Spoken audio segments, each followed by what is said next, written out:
sendiri tentang ekstraksi fluida superkritis. Baik, yang pertama saya akan menjelaskan tentang pengertian ekstraksi fluida superkritis. Sebelum itu kita harus memahami terlebih dahulu apa itu fluida superkritis. Fluida superkritis adalah keadaan fluida ketika pada temperatur dan tekanan superkritis, yaitu pada keadaan keseimbangan kondisi uap dan cair. Fluida superkritis dibuat dengan cara melakukan variasi pada suhu dan tekanan sehingga di atas critical point. Dan kemudian pengertian ekstraksi fluida superkritis sendiri adalah suatu proses pemisahan senyawa tertentu dari tumbuhan menggunakan pelarut berupa fluida superkritis. Dalam proses ini fluida superkritis yang bertindak sebagai pelarut memiliki tekanan dan suhu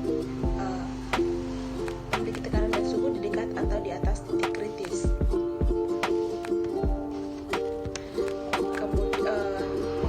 Karena ekstraksi fluida superkritis harus memiliki tekanan dan suhu di dekat atau di atas titik kritis dengan tujuan untuk meningkatkan penetrasi ke dalam sel tumbuhan. Proses ini dimulai dari karbon dioksida dalam bentuk uap yang akan diberikan tekanan hingga menjadi cairan sebelum menjadi fluida superkritis sehingga ekstraksi dapat terjadi. Yang selanjutnya sifat fluida superkritis yaitu berada di antara gas dan liquid. Secara umum densitas dari fluida superkritis mendekati liquid, sedangkan viskositasnya mendekati fase gas. Difusivitas fluida superkritis berada di antara gas dan liquid. Konduktivitas termal dan fluida ini cukup tinggi mendekati titik kritis. Fluida superkritis memiliki massa jenis yang tinggi, kedentalan yang rendah, difusivitas termal menengah.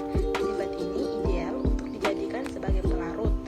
Selain itu, hasil ekstraksi dengan fluida superkritis tidak menghasilkan sisa fluida superkritis, dapat mengalami daur ulang dan memiliki kelarutan yang tinggi sehingga ramah lingkungan. Yang berikutnya, prinsip dasar fluida superkritis yaitu adanya perbedaan distribusi komponen-komponen di antara dua fase dengan menggunakan fluida superkritis sebagai fase gerak.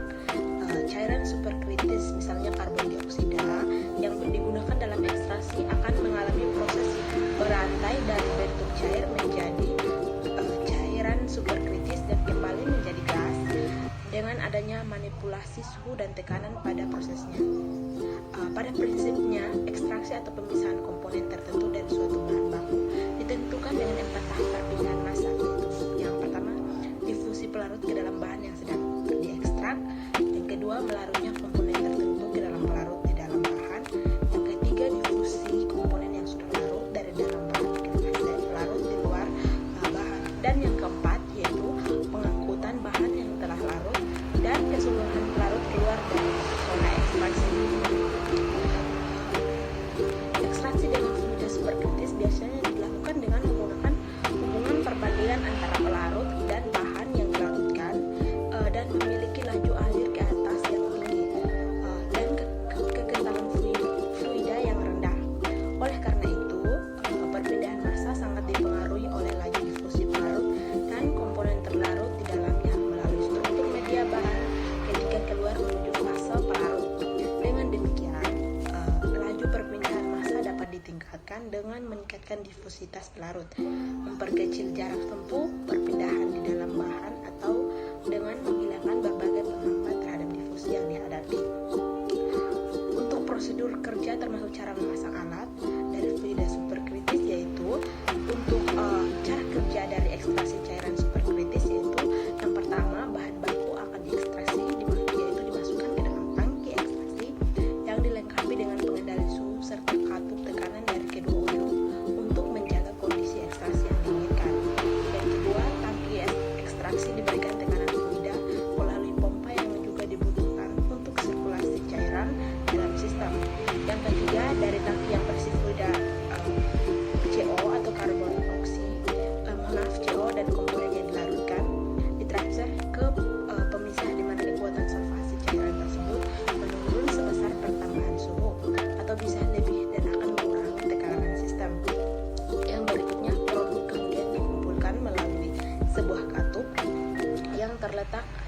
bagian bawah pemisah.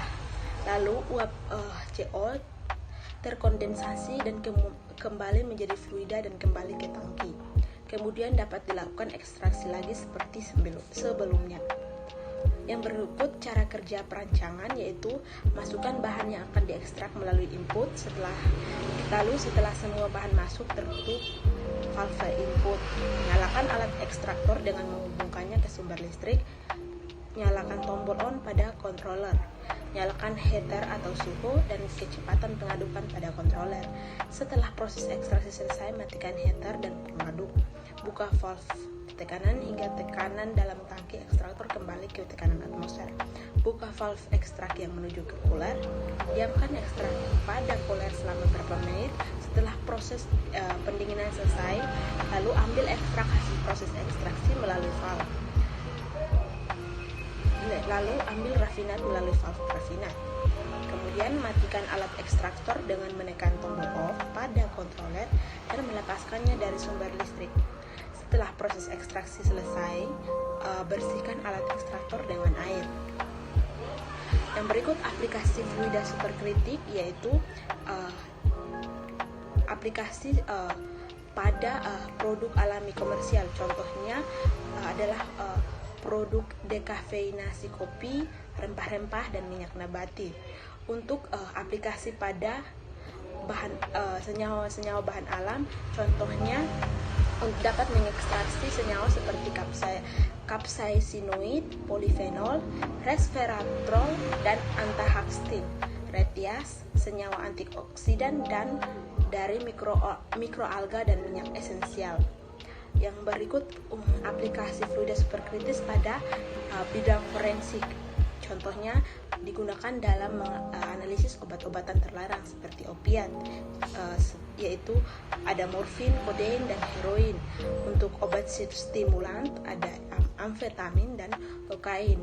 Untuk obat halusinogen contohnya ada marijuana, dan untuk obat depresan contohnya ada barbitur, benzodiazepin, dan temazepam.